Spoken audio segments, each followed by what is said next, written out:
your breath for a long time. Can carry on sitting? You pass out, you get dizzy, you become disorientated. Why? Because your blood isn't getting oxygen from the air that you're breathing in. It's using up the oxygen that's in you, in your lungs, it's changing it to a fuel source or whatever. But now when that is finished, oxygen goes. So you start getting disorientated. Same thing with the fire. If you remove the oxygen, the fire passes out. Okay.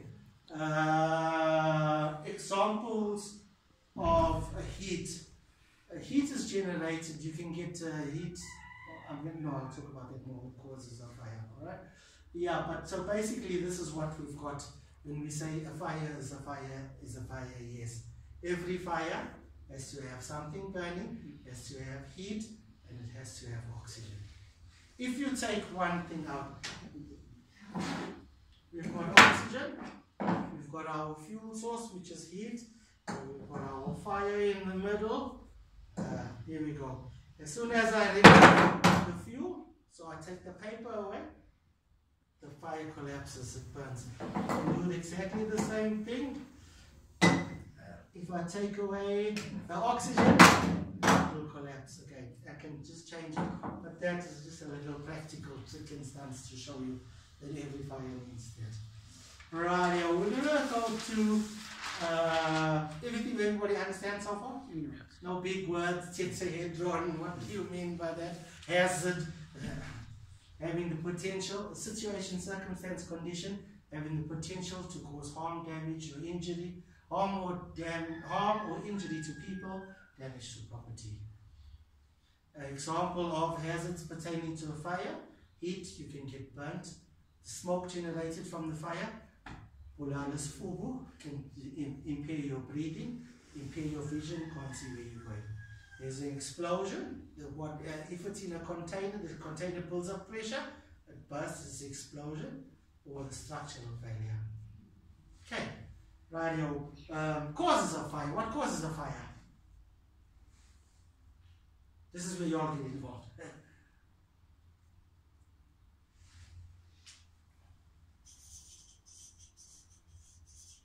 Smoking. People smoke. Throw the stumpy away. Throw the match away.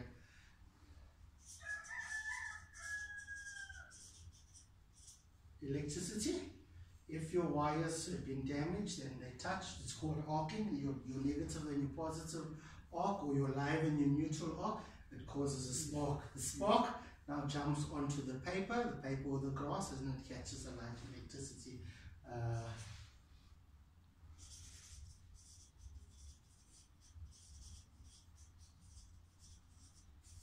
Mechanical heat. What do you mean by mechanical heat?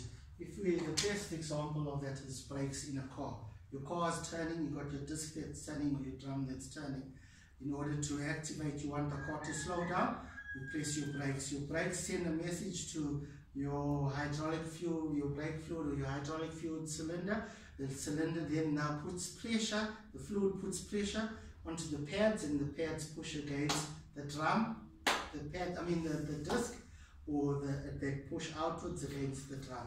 So what happens now? You've got your disc that's turning, you've got your pads. So when you put brakes, the pads come closer to the disc, and to hold it and to slow down.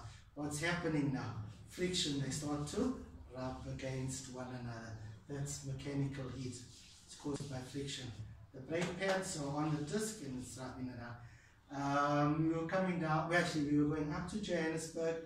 It was winter time, so I presume it would be about July, May, June, July. We got to the bottom of Van Reenen's past just past Ladysmith. Before we went to start climbing Van Reenen's Pass, the road was closed. Oh, hey, what happened? Truck caught a light. It was overloaded. It was coming down the hills. So I was using the air brakes, putting brakes. The load is rubbing against it.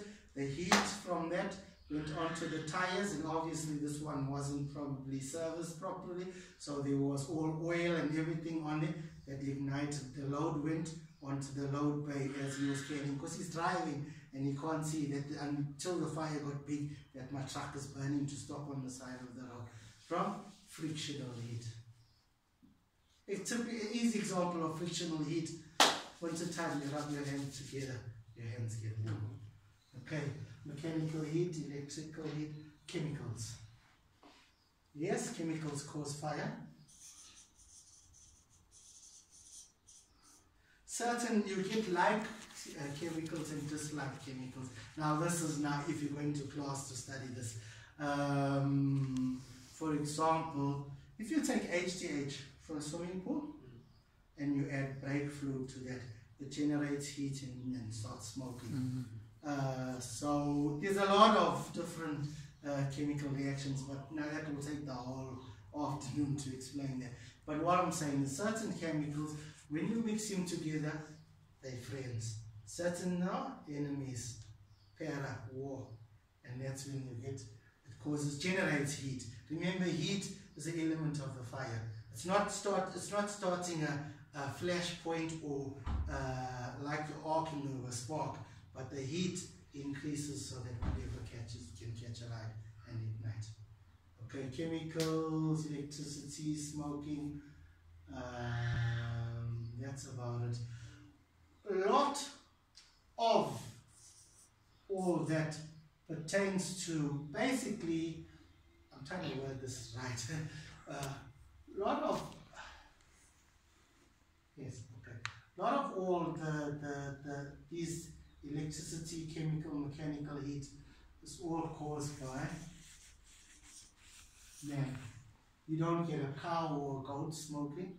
You don't get a cow or a goat using, just joining the two wires. It's a person that's taking shortcut instead of condemning the cord and getting a proper cord or getting insulation tape on the cord. Mechanical heat, or you don't get a cow or that's adding the HTH to the brake fluid to get it. So man, us as people, we are the major causes of fire. How we do that? Either two ways. Negligence or ignorance. Right. The difference that a lot of people mistake the two as being the same thing.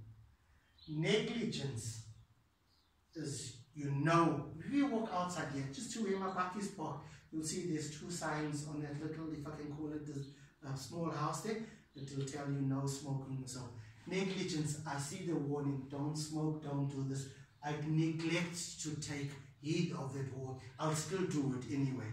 Ignorance means I don't know, I wasn't trained. Somebody didn't say, right, Mr. Sipo, you're coming to cut the grass from my house.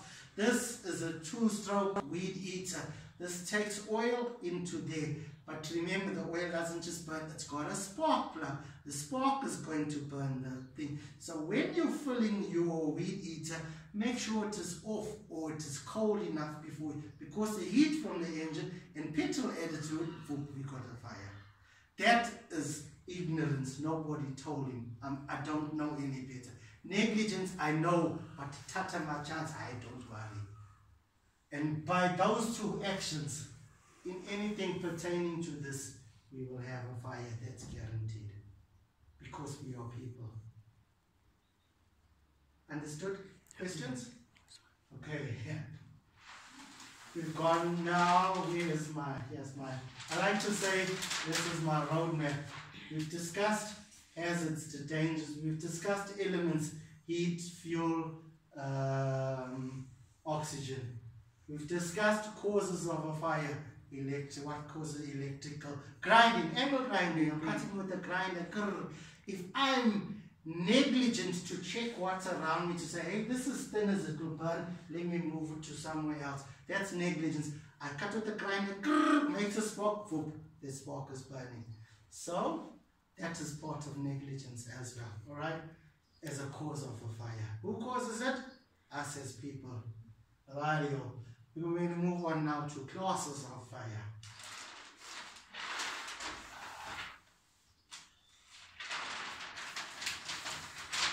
Basically, I'm coming back to a fire is a fire is a fire. No. We have a fire.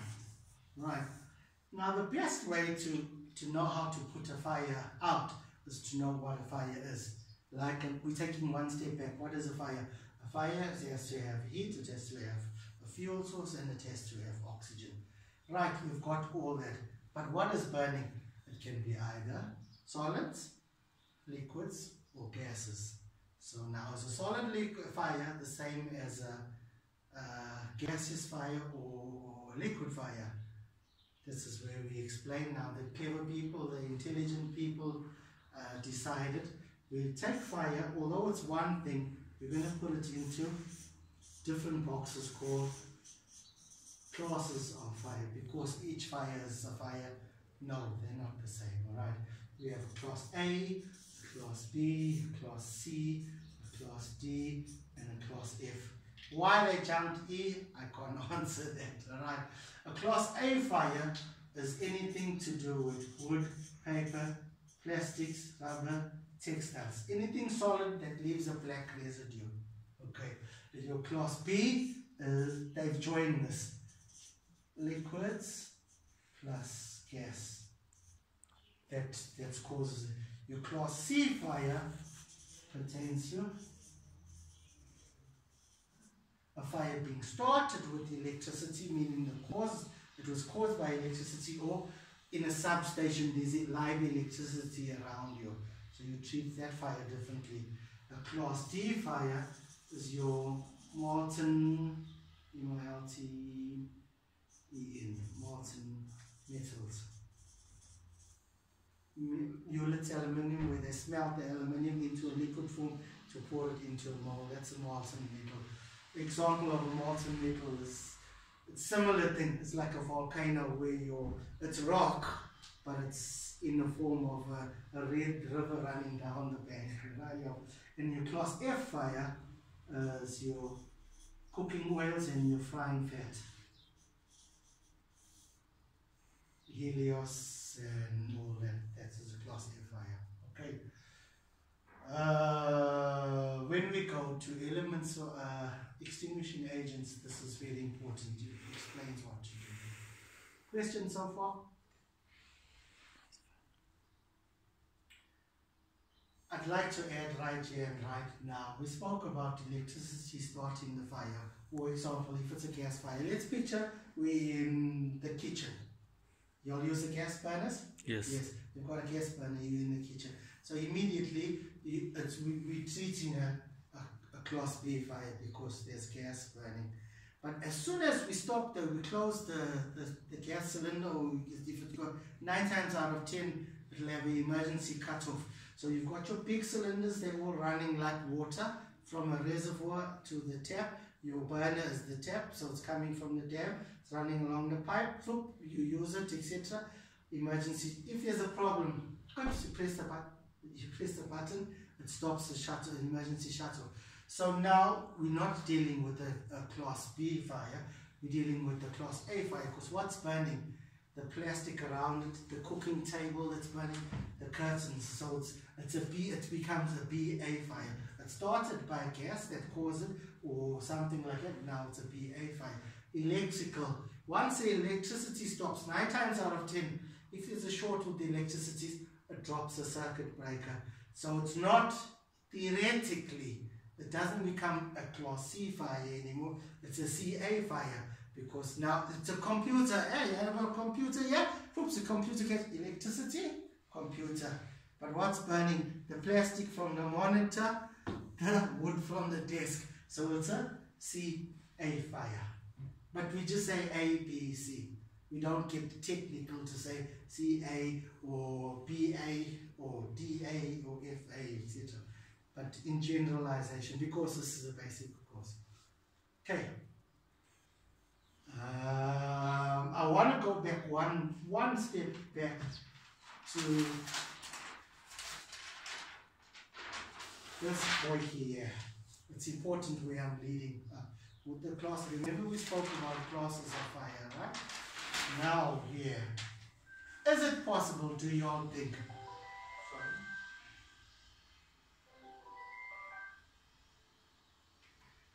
For a state of matter to morph or to mutate, meaning can a solid become a liquid and a gas, or a gas?